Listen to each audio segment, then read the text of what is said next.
Boss, for better, weird, or worse. I don't have a story, but I have an incident I want to tell you about. I have two children. One is 14 years older than when they're both adults now, but when my daughter was 14, my son was born, which gave me opportunity to correct some of the mistakes I made the first time around. Let's be frank about it. And one of the things I thought I was really lacking with when my daughter was a kid was I never learned how to speak like Donald Duck. Every parent should have one. You can do it. Oh, you're going to enjoy this. Every parent should have one cartoon character voice really solid in their arsenal of things to use with their kids to read a story or make some funny story. So I decided when my wife said she's pregnant with our second child, I'm going to master Donald Duck. By the way, Mickey Mouse doesn't count if you want to master a voice, because Mickey Mouse has this terrible throwaway voice like, hi boys and girls, you know, it's not very good. Right, yeah, I don't know if you know this, but Walt Disney did that voice. And yeah, he did that. That was it. He's a genius, but he was a genius, but not a voice actor.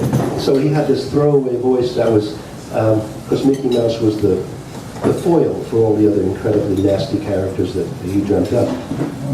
So he was just sort of an innocuous person. Anyway, I decided I didn't make it the first time with my daughter, but I said I'm going to learn how to do Donald Duck this time. I was working in my first cafe in the kitchen, and so at every opportunity I just did everything in the Donald Duck voice. Granted, it wasn't very good.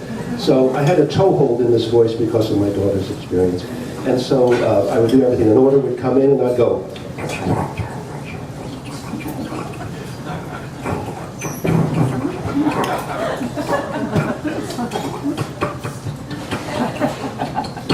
So you can see two things here, that the voice wasn't very good, and I was really getting on my staff's nerves.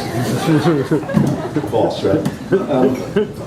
As it often happened in the evenings after work, I would take my staff, whoever worked late with me to clean up the store, I would take them out for a snack, you know, maybe Mr. Donuts or takoyaki or something. So this one night, Ono-kun, very cool guy, college boy, I said, let's go and have okonomiyaki. So there we went, and we knew the place. We went in, busy place, counter was long, there were several people sitting over here. The owner, his wife, and their helper were behind the counter. They said, "Konbanwa," they greeted us because we knew them. And there were two seats open. As I said, a group of people here. There was a seat here for Ono-kun, that was the guy's name. Little tiny stools that you sit on and your shoulders are touching, you know. And I sat here. And next to me was a couple. The guy was, let's see, how can I put this? He was a thug. He had do you know what a punch-perm is? Anybody know punch-perm? What is that now? It's kind of it's the way these tough guys wear their hair. He was a tough guy. And he was there, excuse me, and next to him was sitting his wife, a very demure little tiny woman, and then the wall. As I sat down, he said, "Oh, henna kaichi." And quite spontaneously, I went,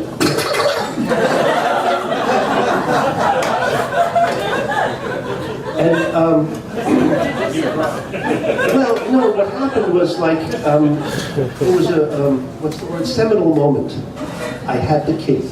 Up until that time, I was imitating Don, but now I was Don. I had the key. I still didn't have the voice, but I had the key, and now I was going to play it, and I was going to get that voice. And I was in a kind of a little bit of a euphoria. Not a great euphoria, that's a little exaggeration, but you know when you have a mosquito bite that you can't scratch, and finally you just get to it, and you go, oh yeah. And that's how I was. I got the key, and now I know this is great. When I came back down to earth, the place was silent. Behind the counter was the owner, his wife, and their helper, and they were huddled together like nervous pigeons and were cooking in the kitchen. The rest of the place was quiet at the end of the counter. Ono-kun, I looked at Ono-kun for what's going on, and he went. So I said, oh God, I got to look over here and see what's going on with Bobo. And I did, and it was like, he was really pissed off. And his eyes were red from drinking sake, and he was staring at me, and he was, it. I said, oh, that's not what I'm going to fight with this guy, Donald Duck. But he was really angry. And I thought, well, I'll explain. I'll apologize and I'll explain to him. So what do you say? Listen, no, hear me out. I really want to be a good father. And, Donald Duck, right? Donald, he doesn't know nothing like that. So all I did was say, sumimasen, and that was the end of it. Not the end of it, but I turned to Ono-kun and I started to talk with him. And this guy was, at every chance, he was bumping into me and smushing me like that and giving me his stuff. And I was absorbing it. I was just leaning. I was not going to go there with this guy. It went on for a while, and again, when I looked, it was always, oh man, it was really terrible. So finally, he and his wife got up and left. The door closed, and if what happened next had not happened, I probably would have forgotten this. There was a consensus. Everyone agreed to something that was unspoken. And I heard words like immature, childish, what's another one? Give me another one. Juvenile, thank you. All those things. And I said, well, they can't be talking about me because they wouldn't be doing it in front of me. I thought they were talking about Bobo. Then came out the phrase, she should be ashamed of herself. They blamed, who did they blame? The wife. The wife got blamed for not taking care of business and control. The real boss did not take care of her husband. She did not put the thing in order. And that's probably the reason I remember the whole story because of that incident there. I'm sorry, I wish the story had a better ending, but that's all I have. It's not a story, it's an incident.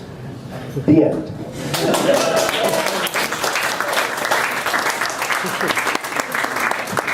Okay, and now we do have some real stories coming up, and we're going to ask, I have a good story. Mike Barr to come up. He has a story called Lessons Learned from a Nazi Line Cook.